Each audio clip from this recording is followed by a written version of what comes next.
What's up, interwebs? Welcome to the Storytime Podcast. I'm Tim. And I'm Adam. And this is where we go through one of my old first drafts of a novel, and Adam reads a chapter, and then we discuss that chapter.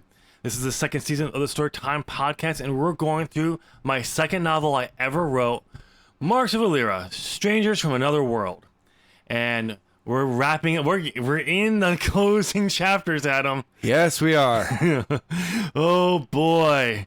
Oh my god. I can't wait for a few more chapters when the reveal happens that's gonna blow everyone's mind, not in a good way. Okay. But before we get to Adam's reading, we got some stuff we gotta take care of, Adam. Yes, we do. And the most important thing is, if you're going to enjoy this episode, we would love it if you go and smash that like button and do it as a prayer to the holy algorithm. The holy algorithm. And subscribe. Like, I got writing content on this channel, but maybe you need some engaging entertainment. Maybe you want to laugh.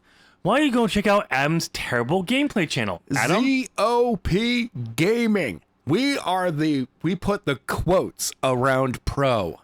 Because you're terrible and you're funny to watch. I listen to most of the time. Yeah. Well, I'm talking about the gameplay. I'm not saying that we're great. I'm saying that we keep playing. No matter what. We just keep going. Yeah. No matter how many times you fail a mission because you don't know what you're doing. Really? Yeah. Oh, really? Yeah. What? No, we've never had that issue on the channel. Never. But yeah, check out his channel. Maybe you'll be interested in that. But with that all covered, we're going to move on to Adam's reading of chapter 20, and then we'll be back to discuss it. Yes. 20. The new plan. What happened? Asked Ryan, walking over to Zach. I'm not sure, said Zach, stunned at the destruction of the Wraith. I think the orb caused it to blow up? How is that possible? Asked Ryan. Not sure, said Zach. But if it is, we can help Alkaline. Zach and Ryan turned to see where the orb was, but it was not against the wall where the Wraith was floating. Zach jerked his head back and forth around the chamber, trying to find the orb. After carefully scanning the chamber on the far side where no action was taking, he did not see it. There it is, said Ryan. Where? Said Zach, turning to see Ryan pointing to the far wall only a few feet from where Alkaline was fighting. Zach took off running to get the orb. He could see Alkaline had his hands full with the two remaining Wraiths. He pumped his legs and his arms to get to the orb as fast as he could. A sharp pain shot through his back as his stiff muscles were forced to work. He moved quickly, reaching the area of the orb, stopped quickly, bent down, and picked it up off the chamber floor. What? Shouted a voice. Zach turned to see that it was Alkaline, not sure why until it was too late. Zach turned his head to see that another Wraith had gotten by him and was upon him, with his sword out aiming for his heart. Zach leaped to his right, avoiding the sword as it pierced the chamber wall with a clang that resonated throughout the chamber. Zach dropped to the ground on his back and rolled. His already hurting back tightens upon impact, sending a shockwave of pain throughout his body. Upon impact, the orb rolled out of his hand and stopped a foot away. Zach turned to see the orb, but as he glanced back, the Wraith was upon him. He reached for the orb, but suddenly his whole body froze. Zach tried to move, but he could not. He looked to see that the Wraith had its left hand with its long fingers spread out over him. Zach noticed that on the palm of the bony hand was some kind of symbol etched into it. He could hardly see it, but that is when he noticed that the symbol was causing him not to move. The Wraith, keeping its hand over him, leaned forward until its head was directly over Zach's. Two bright purple lights appeared under the hood. Zach assumed that these were the eyes of the creature. Then his whole body began to rise as something was being pulled from his body. He still could not move, but his back remained arched as the painful experience of the Wraith trying to take his soul. It seemed as though years passed by as his soul was being ripped from his body, and it did not want to go. Suddenly, his body dropped back to the ground and he could move. Zach sat up and saw the Wraith was a few feet away and Ryan was lying on the ground next to him. He could only assume that Ryan had tackled the Wraith, breaking the Wraith's eye contact as well as moving its long hand away. Zach jumped to his feet and so did Ryan. "Draw your sword," said Zach. "Why?" asked Ryan. I need you to hold that thing off for me to get the orb, said Zach. Right, said Ryan, pulling his sword from its sheath. The two took off in different directions. Zach and Ryan went over to where the orb had been, but it was no longer there. The orb had been knocked away as Ryan ran to save him. Zach jerked his head around, trying to find it, when he noticed that it was against the wall. He ran over, scooped it up, and turned to see Ryan blocking the blows of the Wraith's attacks. Ryan is coming, shouted Zach, launching the orb across the chamber. The orb flew through the air, and with great speed and accuracy, the orb was going to hit the Wraith when the Wraith slashed, and Ryan blocked, but the force of the Wraith's blow knocked Ryan off balance. He fell on his side, dropping his sword. The Wraith turned its attention to the orb, and with a swift movement of its sword, knocked the orb away, preventing it from coming close enough to hurt it. The orb bounced off the chamber floor and rolled. The Wraith turned its attention back to Ryan. Zach saw where the orb had rolled, but saw that his sword was only a few feet in front of him. He ran, grabbed the handle, and took off, and ran for the Wraith with his sword in hand. The Wraith came down on Ryan's point of its sword, with both hands on the handle for the death blow. Zach ran, jumped, extended his arms with his sword, nicked the sword, moving it just enough for the blade to hit the floor next to Ryan. Zach hit the floor with a thud, but rolled. He jumped to his feet, and the Wraith turned to see him. Zach noticed the purple lights and quickly moved his head so he was not looking right at it directly. The Wraith flew at him, but Zach was ready. He picked up his sword. The Wraith slashed at him, and Zach jumped back and brought his sword up, clashing the two swords, which rang out upon an impact, an effective block. But the Wraith swung again. Zach dodged, but not fast enough. The blade caught him slightly on his right shoulder, regaining his position, when the warm feeling could be felt dripping down his arm. He turned to see that his arm began to bleed a little, but it was nothing to worry about. The Wraith took advantage of Zach being distracted and flew, bringing his sword down on him. At the last moment, Zach brought his sword up and blocked the blow, but the sheer strength knocked the sword out of his hand, and he fell to one knee. Zach's head dropped, but he quickly jerked it back up, only to see the long, bony fingers spread out over him again. Immediately, his entire body froze, not able to move again. Zach was trapped. His sword was at his feet, but even if he had it, he could do nothing with it. The Wraith leaned to make eye contact when he started to see the purple lights for pupils, and suddenly he could move again. The Wraith's hand was still spread out over his head, but it was not working. Zach quickly felt his left hand jerk up into the air and spread its fingers out. Just as fast as body froze, the Wraith stopped moving. Zach glanced at the back of his left hand to see that the Illyrian mark was glowing brightly on it.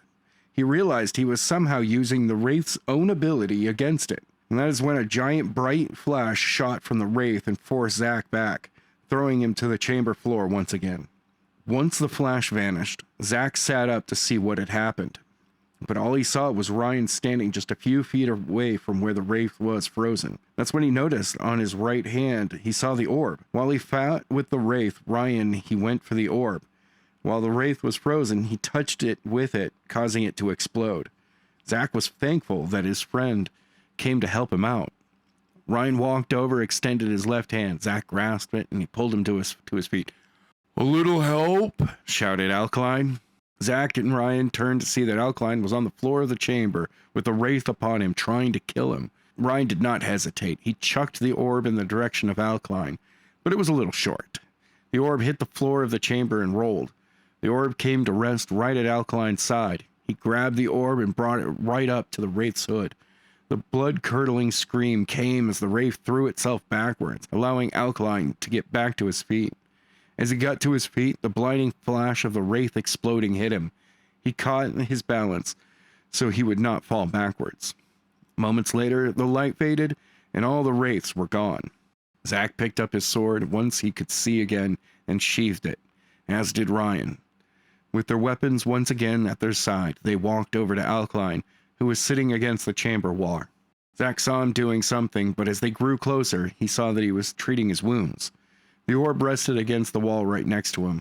Once they were standing over him, Zach bent down and picked up the orb and examined it closely. Not a dent or mark on the thing. "How could this thing take such a beating and not have a mark to show on it?" said Zach, still examining the orb. Most likely the same way it was able to kill the wraiths, said Alkaline, standing up. Zach was surprised by how few wounds Alkaline had for fighting these 3 demonic creatures by himself. Alkaline took the orb from Zach's hand and looked at it. I'm sure that the orb is the treasure that the legend speaks of, and if it is, the stones are not here as I said before. It is time to leave. Okay, said Ryan. What now? Asked Zach, holding his shoulder. What's wrong with your shoulder? Asked Alkaline. One of the wraiths cut me in the fight. He drew blood, but not much. We will need to clean that wound before we head out, said Alkaline, walking up to Zach, removing his hand. We will do that once we are topside again. It will be easier. Okay, said Zach, wincing from Alkaline grabbing his shoulder. Then what? We can discuss that while we clean the wound, said Alkaline, turning and heading for the entrance of the chamber. After a few steps, he stopped and turned slightly. Good job, both of you, during the fight. I am impressed you both do not have more wounds on you. Might not have wounds, but I have plenty of them, said Zach, mostly on my back and butt. If you would stop falling on it, said Ryan, then I think it would stop hurting. Really funny, said Zach. Alkaline headed out of the chamber with Zach and Ryan following. They made their way through the caverns over to where they had been staying. Alkaline took the orb and placed it in his carrying bag, where it would be safe. Zach and Ryan picked up their blankets and put them in their bag. Once everything was packed up, they headed up the long path to the 3rd level, moving back and forth up the path. When they reached the 3rd level, there were many people around the path looking at them in amazement. Were you the ones down there? Asked a man with wide eyes. Yeah, said Zach. Why do you ask? We heard horrible noises coming from down there, said another man, taller and muscular. It sounded like creatures were attacking someone. Yeah, said Ryan. They attacked us. What? Said everyone. Yeah, said Zach. You can go down there. We killed them. Unless there are more. I'm not sure if if there's more than 3 wraiths that were living down there. You were attacked by wraiths? Asked the same man.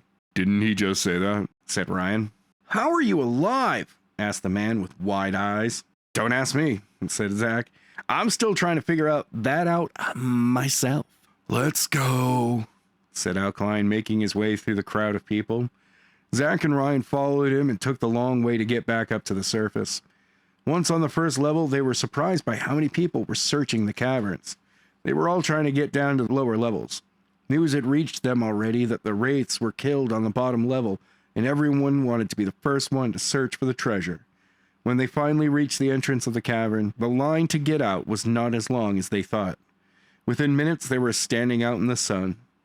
Zach was glad to be back out in the sun. It was much warmer. Having the rays of the sun fall upon his face felt great. Zach did not notice that Alkaline had walked over to the fenced area. He was enjoying feeling the sun.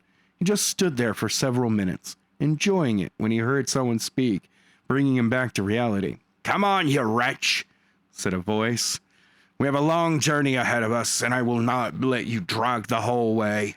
Zach turned to see 2 men walking with colorful robes. One man had bright green with golden swirling patterns. The other one had dark blue with half moons all over. They walked right past Zach holding a chain, which the man with green robes gave a tug, which brought the person attached to the chains before him.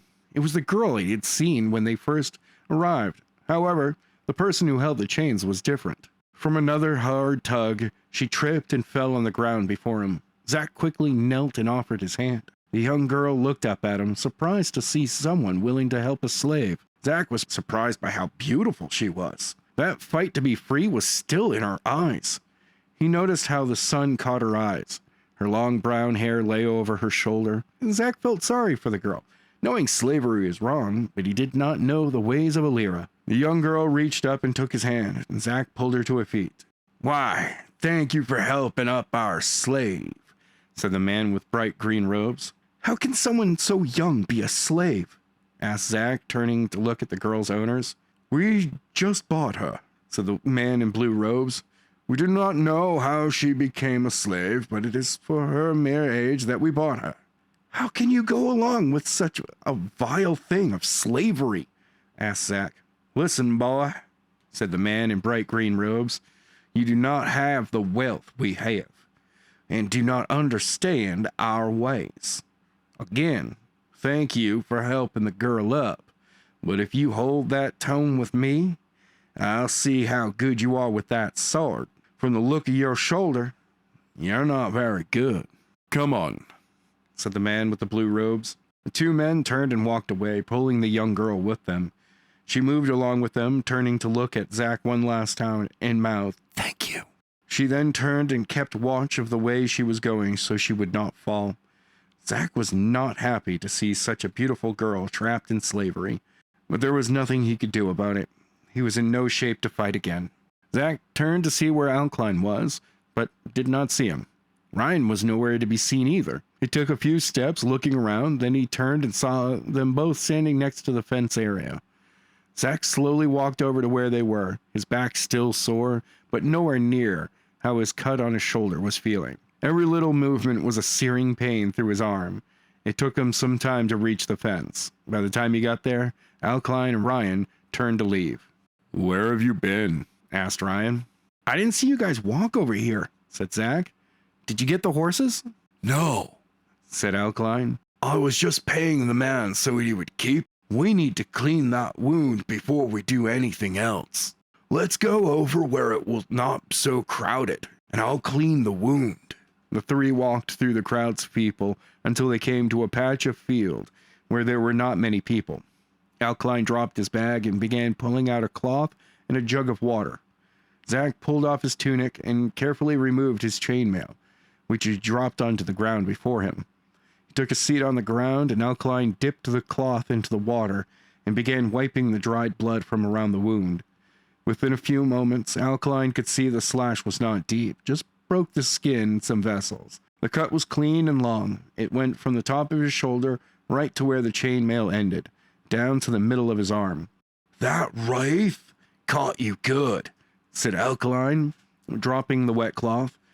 If you didn't move when you did, you would be missing an arm. How does it look? Asked Zach. It's not deep, but it is long, said Alkline. I'm going to put something on it to make it sure nothing inside the cut stays. Alkline bent over, reached into his bag, and pulled out a small blue bottle with a brown cork in it.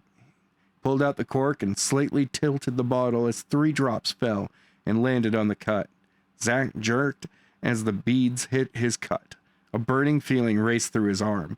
The feeling felt like when his mother used to put alcohol on his scrapes as a little boy, but the feeling was far worse. Hold on! It is to clean out the cut, said Alkline. You have to have a lot of dirt in there for it to bubble like this. It will stop hurting in a few minutes, so relax. Zach tried to keep his arm still, but the feeling did not fade for several minutes. When it finally did, the pain from the cut was gone. Alkline pulled out of his bag a cloth and wrapped it around the cut to protect it for a few days so it would scab up. With Alkline done, Zach stood up and looked at his arm. All he could see was the bandage. He bent over and picked up his chainmail, and Alkline grabbed it. You will not want to put that on, ye, said Alkline. It might not hurt now, but putting anything heavy will make all that change. Okay, said Zach. I'll put it on tomorrow. Good. So, what are we going to do now? Asked Brian. We don't have the stones. We don't know where they are. So, what now? I've been thinking, said Alkline. Spear sent us on this journey to get the stones so he could have the fun of hunting us down. He knows that when we discover the stones do not exist, or we cannot get them before he finds us, we will try to hide. I don't think he'll be expecting us to stage a rescue. What do you mean? Asked Ryan, looking slightly scared. With Spear busy trying to hunt us down so he can have fun, said Alkline, we might be able to free Violet right under his nose. With Zach's wound cleaned and bandaged, Alkline walked over to the horse pen to get the horses. Zach grabbed his tunic from the ground and put it back on, not sure what to do with his chainmail. He just stuck it in his bag, along with his clothes from Earth. Once dressed, Zach picked up the bag and immediately dropped it and grabbed his shoulder. His wound throbbed in pain from the sudden use. "I'll carry it," said Ryan, picking up the bag. "You've been carrying it since age 80. It is only fair, right?" "Sure," said Zach, still holding his shoulder. "Riding is going to be fun with my arm hurt." "You think?" asked Ryan. "No," said Zach, giving Ryan a sarcastic look. "I think it's going to be painful." "Oh," said Ryan. With Ryan carrying the bag, the two joined Alkaline at the horse pen. By the time they got to the pen, Alkaline had already saddled the 3 horses. Each grabbed the reins of their horse and led the horse out of the pen and through the crowds of people. Once they were back in the area where they were before, they mounted up.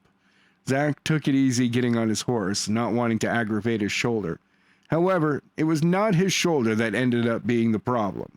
Zach got up on the saddle with ease and not really pain from his shoulder. It was not until he settled down onto the saddle that the pain started.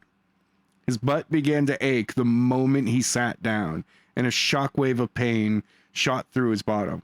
It hurt so much that Zach almost jumped off his horse. After a few moments, the pain eased into a sore that did not fully go away. All the falling on his back and butt over the last few days just made the position of riding a horse very uncomfortable. It took Zach several minutes before he felt ready to ride.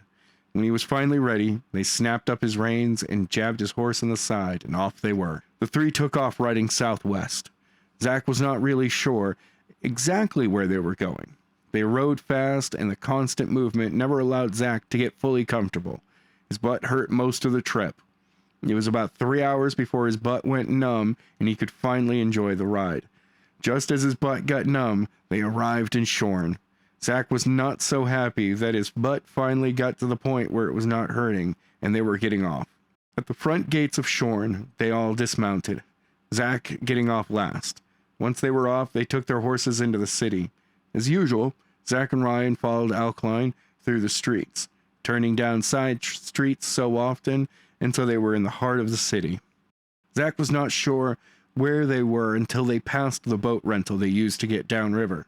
"Are we in Shorn?" asked Zach. "Yeah," said Alkaline. "We're staying here tonight, but we are leaving early." "What's new?" said Ryan. "We always leave early. When we get back to Earth, my parents are going to be shocked when I get up before they do." "You've not told us what the plan is," said Zach. "You know, the one about getting Violet right under Spear's nose." "Don't worry about it," said Alkaline, stopping. "I will tell you what you need to know when it is right. All you need to know is that we need to get as much rest as we can." Alkaline began walking, and Zach and Ryan followed. It was another few minutes before they stopped at an inn. They tied up their horse outside the inn and headed inside. The inn was only 1 floor, but it took up a whole block, which surprised Zach. Inside, it was very fancy and decorative. There were many different items all over the place that had the look of being expensive, with other items that Zach had never seen before. Alkaline did not waste time. He walked up to the main desk, got 2 rooms, paid, and walked back to Zach and Ryan. He handed them their keys, and off they went. They walked out of the inn. They walked across the street, which happened to be a tavern. They walked inside and sat down. A waitress came over to the table. "What can I get y'all?" asked the waitress. Zach could not take his eyes off of her. With the short, dark brown hair that came just past her eyes had a loving feel that made Zach not want to move and just look into her eyes all day. That ended when suddenly a hard pain shot through his arm. Zach turned to see Alkaline. It punched him in the shoulder. He grabbed his shoulder as the remaining pain lingered. "We will take 3 meals, said Alkaline, looking at the waitress. "Which one?" asked the waitress. "We have 6. "It does not matter. Just have 3 delivered to the inn across the street. Our rooms are numbers 45 and 46. "No problem," said the waitress. "Thanks," said Alkaline, turning to face Zach and Ryan. "Let's go." Alkaline stood up and walked out of the tavern. Zach and Ryan followed him and caught up outside. "Why did you hit me?" asked Zach. "You We're drooling, said Alkaline, turning to look at Zach. It was the only way I knew for sure you would stop. The three walked back into the inn, and instead of stopping in the lounge, they walked through until they came to a hallway where the only way to go was right or left. Alkaline turned left and after a few minutes stopped at a room marked 45. He pulled out his key, inserted it into the doorknob, turned it, and opened the door. Your room is one more down, said Alkaline. Be ready to leave, Zach. I will hit you in your shoulder again if you do not get up. Alkaline walked into his room, shut the door behind him. Zach and Ryan walked down the hall until they came to room 46. Ryan had the key and unlocked the door, and they walked inside and shut the door. Zach could not believe how big the room was. It was a whole apartment with a living room, dining room, 2 bedrooms, and 2 bathrooms. Zach and Ryan went exploring. It was the first time they had ever been in a suite. After several minutes of exploring, a knock at the door came. Zach ran over and opened it. It was the waitress from the tavern. She was holding a bag with their food in it. Zach just stood there, staring at her when the door slammed shut. He jumped when he heard the loud slam of the door. Ryan was standing next to him holding the bag. You do drool, said Ryan. Shut up, said Zach, taking the bag. They put the food on the table in the dining room, pulled out the food, and placed it before them. Zach was hungry. He had not eaten since lunch, which was several hours ago. Ryan and Zach did not waste their time and quickly scarfed it down. Once they were done eating, they decided to turn in. As soon as Zach's head hit the pillow, he felt like he was being shaken. He opened his eyes and saw Ryan standing next to his bed. That's when he realized he was being shook. You are a pain to get up, said Ryan, letting go of Zach. You're lucky Alkaline did not come in, or he would have hit you in your shoulder. Okay. Pulling back the covers, I'm getting up. Good, said Ryan. Zach grabbed his clothes and put them on and walked out into the dining room. Ryan was sitting at the table eating something in a bowl that looked like oatmeal. A second bowl next to him, so he sat down and began to eat it. Zach was shocked by how good it was. It tasted nothing like oatmeal, but it looked just like it. He quickly ate it, wanting more, but there was no more. With nothing else to eat, they got up, walked over to the door, and opened it. They walked out into the hall and shut the door. They made their way back to the lounge where Alkaline was waiting for them. Alkaline was shocked to see that Zach was awake and came out before he had come to get him. Good morning, said Zach. I see you got up, said Alkaline. Did you get the boat? Said Alkaline. Boat, said Alkaline. We're heading back to the Free Mountains? Asked Ryan. Why would we go back there? Said Alkaline. To set a trap for Sphere so we can get Violet back? Said Zach. I never said we were going back to the mountain, said Alkaline. That would be suicide, to try to set up a trap where Sphere made the meeting place.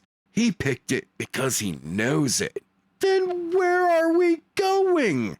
Said Zach. We're going to Dire, said Alkaline. We're gonna break into Sphere's palace.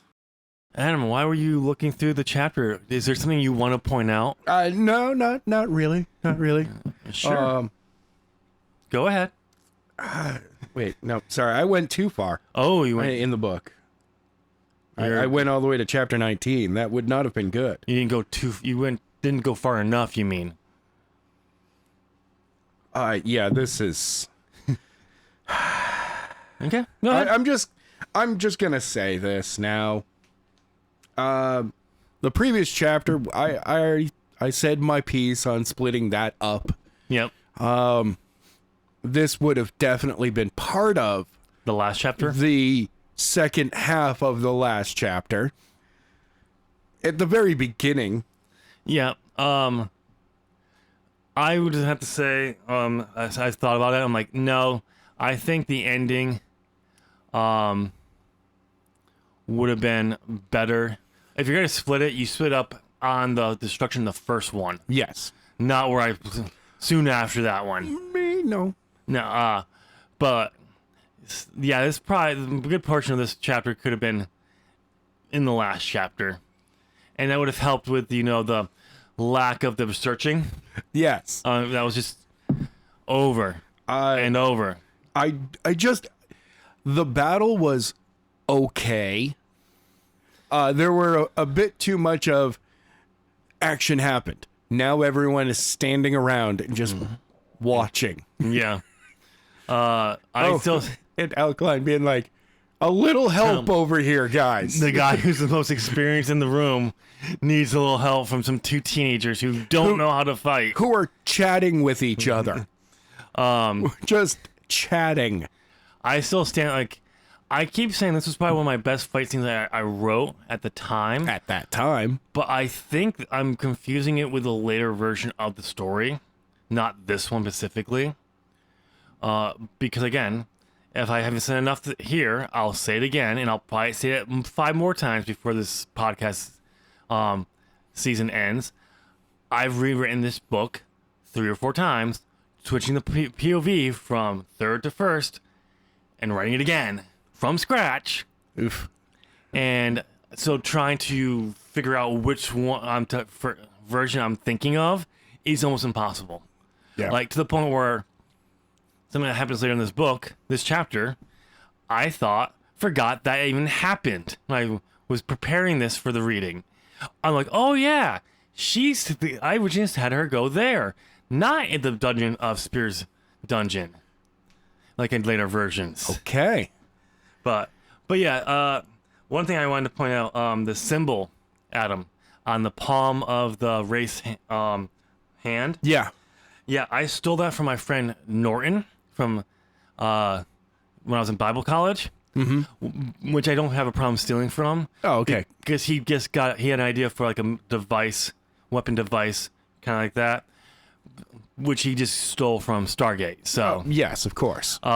so I had no problem with ripping it off and modifying it for this. But yeah, that was a nice little twist. I remember playing that there.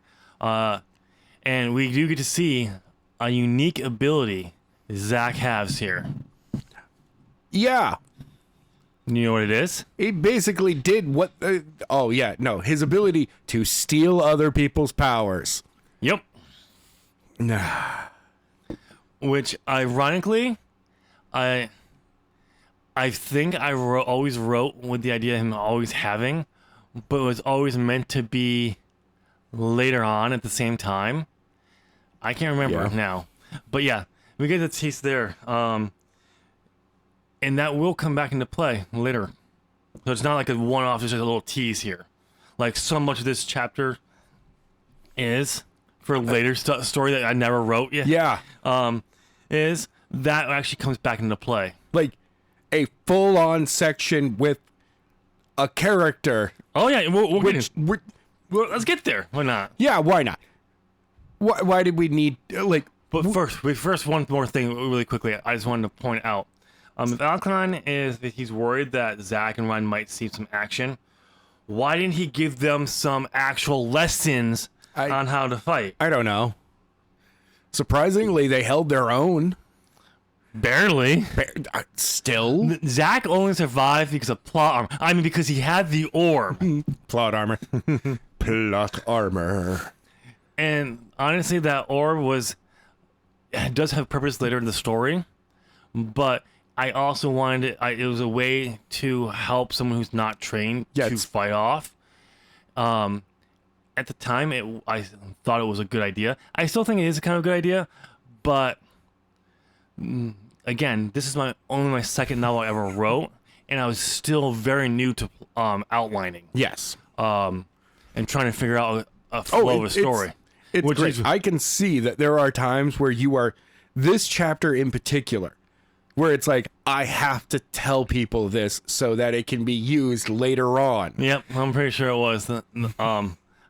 Based on how it's written, absolutely. Zach's ability to use other people's abilities that needed to be told. You couldn't just go, he did it, and he has no idea what he's doing.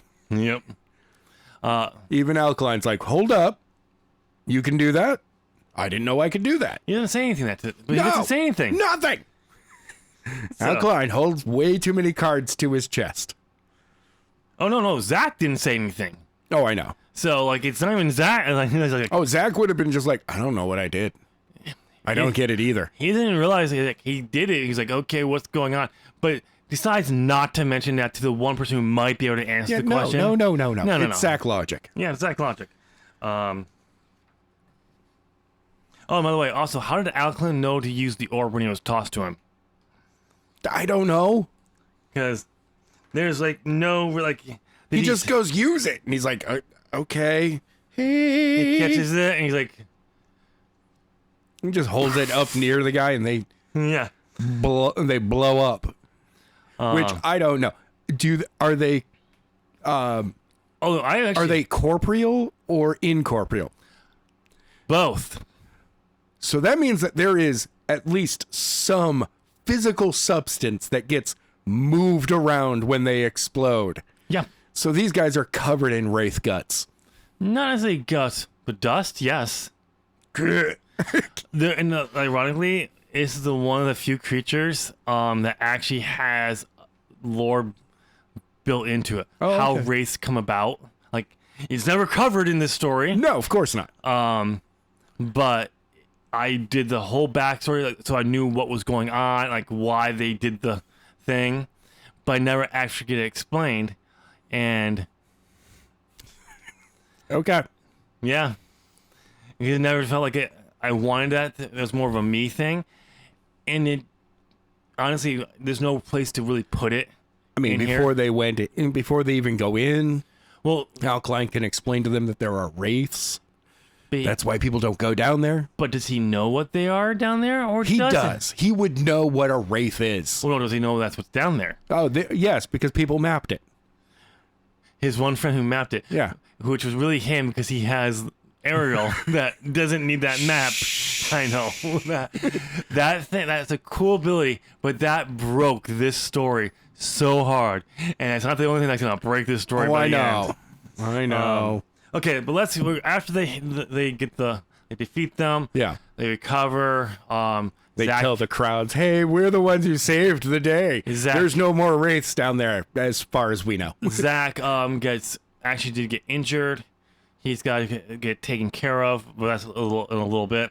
But like, yeah, they go back up.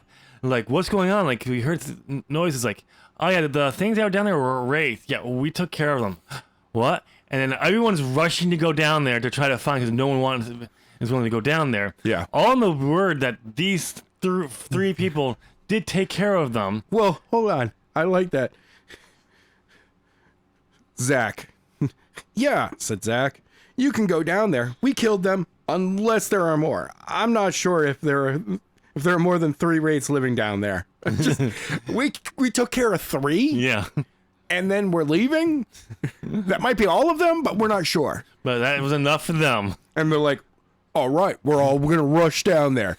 Wraiths can't get all of us. They can get most of you. One thing I did like the idea of this, having this, them telling this is, I didn't think of it at the time because I don't think I ever used it, but this tale of the young men who took out wraiths, finding out eventually as his Zach's renown kind of grows over different events throughout the enslaved people of Eilira by the 7 lords. Oh, okay.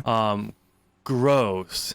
This could be the start of. Oh, yeah. But now we're seeing it now because 20 years of plotting, story development, and all that. I can see it now, but like that was a great. If I actually wrote these, that would have been a missing element. Like these people are going to tell people eventually. Oh, yeah. Oh, but I would love for it to come back around later that someone is like, you, the killer of wraiths. Yeah. And he's like, killer of wraiths? I got lucky. Yeah, it's like. And they're like, wait, what? And he's like, I found an orb that could destroy a wraith. I found the prize that was down there, which we didn't tell you about. Yeah. Because we didn't care enough to tell you that we found the prize. And so you risked your lives to go down there just in case there were more wraiths. Though we did warn you there could be more. Yeah. Yeah, that thing actually killed the wraiths. Even better, I got is lucky. Like the story gets to the point where he's like this. Zach is this ultra powerful, cool dude. And he's like, I was 14. I didn't know where I was. Yeah. Okay. I got lucky. Yeah. But yeah, that would have been a cool element to add on, and it's something I'm thinking about adding into the story as I rework this. But yeah. So after that, they go up. That's when they Zach reveals that he's got wounded, right? Or was that before they got out? No, that was before they got out. Okay. Yeah. They get out. They get up on the fairgrounds because that's what they were. It's the fairgrounds, basically. And what does Zach do? Here, Adam, tell me about the portion of the story that serves no purpose to this chapter. Zero purpose. Hey, audience, remember Slave Girl from chapter 19? I hope so, because I brought up this thing in the last episode, know. thinking it was in the last episode, but it's in this no. episode. Remember Slave Girl? The one that Zach went, hey, that sucks. That's not cool. Well, now we get a lot more words. Hold on. That girl has some fight left in her. Oh, yeah. The girl that's a slave that her eyes still have the fire of having fight left in her. Well, we'll get more of that. Yeah. He helps her up. The two dudes who just bought her. Wizards. Green wizard and blue wizard. As you refer to them. I mean, they're wearing wizard robes. No, they say robes, not wizarding robes. Oh, no. They got fancy patterns on them. One of them has half moons. How many non-wizards wear half moon robes? Wizards wear those. You added those into your imagination. They're not my wizards. fault. One of them has a transatlantic accent, and the other one has a southern, almost Alabama accent. I mean, everyone from Alabama will listen to that accent and go, oh, that's terrible. Yep. Y'all don't know how you speak down here, okay? But yeah, again, as I mentioned in the last episode, this was because she has a role. Her name's Genesis. She has a bigger role throughout the story. This was to give her more interaction so she's more memorable. Yeah. For the next book where she becomes a major character. But still. But it's unnecessary. This should have happened in the last chapter. Yes. Yep. Having to or not have just maybe a quick mention of seeing slaves. Yes. Not necessarily her.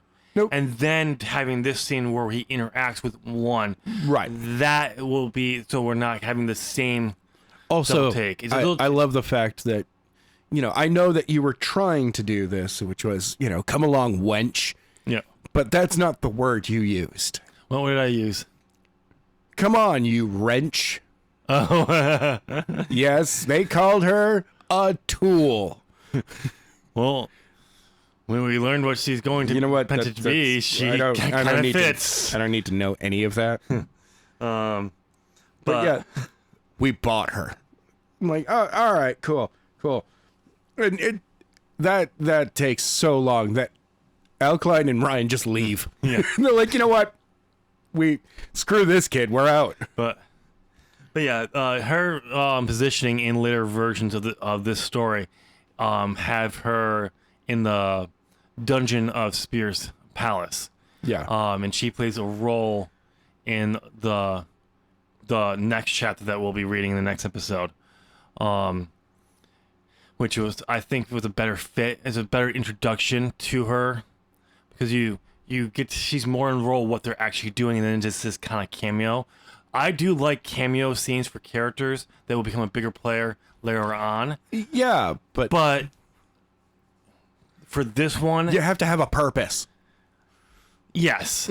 Besides of us having him interact with her. Oh, she walked by and tripped, and he helped her up, and he was like, "Hey, slavery ain't cool," and the guys just went, "Heh," and walked away. But it's one of those. It was like the purpose was there. The idea was just to have an interaction. Where the interaction took place obviously needed to be changed. Right. And where she ends up in the dungeon is a far better placement for her. Because in that later drafts, she gets set free. And then the situation she ends up in is on her own. Okay. Events of her own. So it's more of a natural, and it leads to the when in the next book, which I do not remember, cannot find the original version of that book. I don't know if I ever wrote. Now I'm questioning how many times the first time I wrote it will be the one that we're going to be reading for season 3. Oh, okay. You mean part 2? Season 2, part 2. Season 3. But I swore I wrote that one. But it's more interesting when Alclan learns out that Zach saw her in the dungeon, set her free, and said nothing about it to her. No. I mean, I think he even gets her name in, which Alclan or everyone in the Sentinels know who Genesis is. Okay. Because she's the living heir of the last. She's in the lineage of the last High King. That makes a lot more sense now. So she's technically the rightful heir to the High Kingdom, outside the promised king. So, so he would have known it, but I'm not sure if he gets her name in any of the other versions. Okay. So, but yeah, they move on. We get the obligatory. All right, here's the healing potion. Zach's like, ow. Oh, that one did not feel good. Oh, hold on. I do have another question. What? Maybe you can answer this to me. Oh, maybe. Again. No, because since you're the narrator. As the reader, you should be able to tell me this. Tell the author. Yeah. How does one of Genesis' new owners know Zach doesn't understand their ways? It's just, sometimes It's you just can Zach's- understand. It's just Zach's goofy face. No, well, I mean, the fact that he's questioning the slavery and all of that stuff, that's kind of you don't understand our ways here. You are not a local. No, not saying you're not an Illyrian, but they're saying you're not from Scorn or Shorn. They're not from either. Well, no, but No, they're from another realm. whatever. One of the other What? realms. So maybe they can just tell that somebody's not from this plane. Well, the realm. When I say realm, that's what I called kingdoms. Oh, okay. Individual kingdoms. Well, that's their ways, okay? You don't know our ways, so back off, kid. But the way it's written is just like they just knew. He just knew Zach didn't understand. He just doesn't look like he belongs. Yeah, he's like, your face tells me you don't get it. You could Go away. put on different clothes, but kid, you're not from here. This ain't cool for you. But yeah, we get going. After that whole detour, Yeah. Unnecessary detour. we get moving. They leave, only to find out that we finally get a motive for Spear. Why this is all going on. And it seems a little thin to me. He's doing this all for fun. Yeah. He likes to hunt down his opponents and everything. That seems a little thin.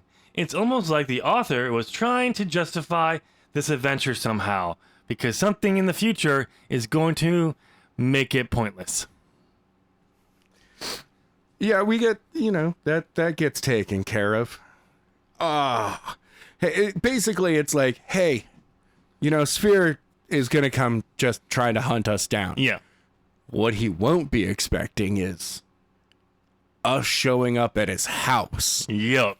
And everyone's just like, Ryan's just like, dude, that is the dumbest.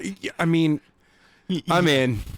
Yes, potentially, but no. And you can tell, I thought that was stupid too when I wrote this, because in the next chapter, I try to justify it. Yeah, oh, I know. Well, you have to tune into the next episode to figure that out. But we just do get some Zach logic here, Adam. Knows they arrive in Shorn. As they're in Shorn. We've been here before. Well, no. I literally wrote I know. in there. It's like, they reach Shorn. Are we in Shorn?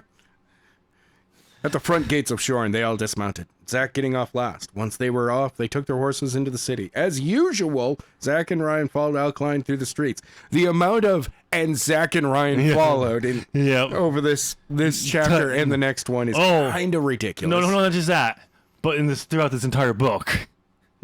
Yeah, Zach wasn't sure where they were until they passed the boat rental they used to get downriver.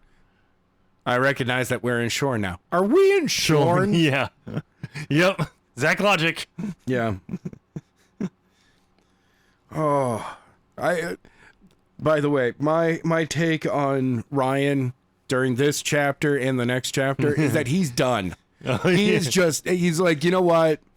None of this makes any sense. I'm just going along with it because I don't have any place else to be. I can't go home.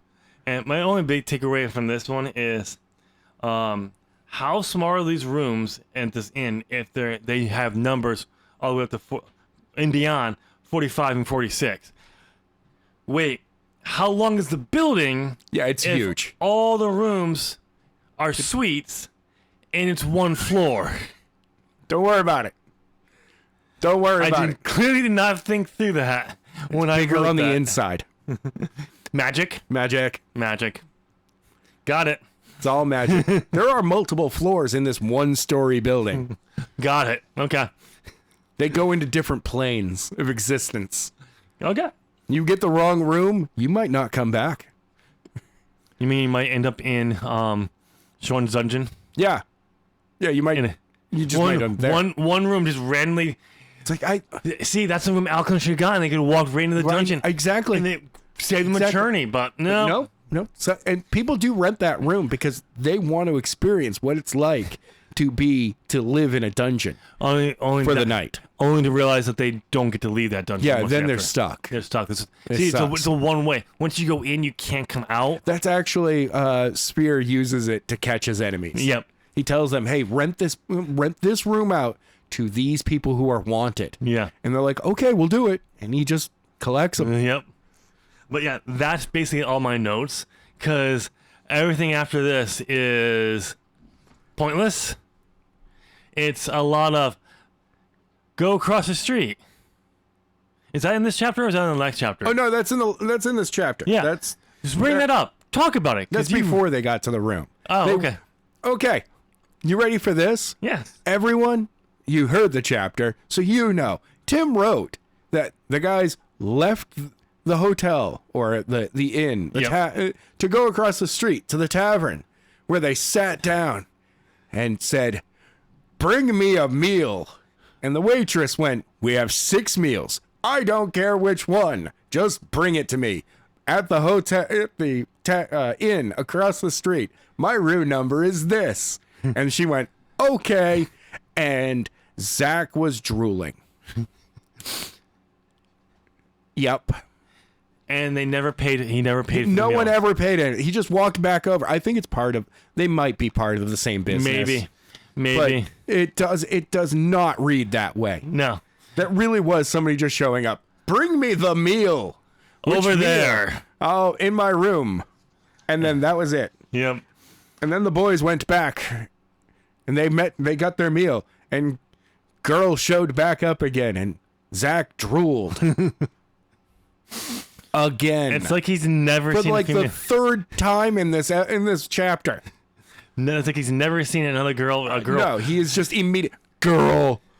So girl. wait. Was he drooling when he helped up Genesis then? Hey, probably. Okay. I just forgot to. I clearly girl. forgot. I clearly That's forgot why. to. That's why he lost where Alkaline and Ryan went. Yeah, because girl. In other words, because he's a teenager, boobs. Yeah. Oh, it totally is. Boobs. But yeah. And the chapter just. How does the chapter end, Adam? I don't remember that one because I didn't write any notes on it. Okay, so, They go back to the hotel. he falls asleep. He wakes up. Pain to get up. Alkaline did not come in. You hit your shoulder. Okay, I'm up. Blah, blah, blah.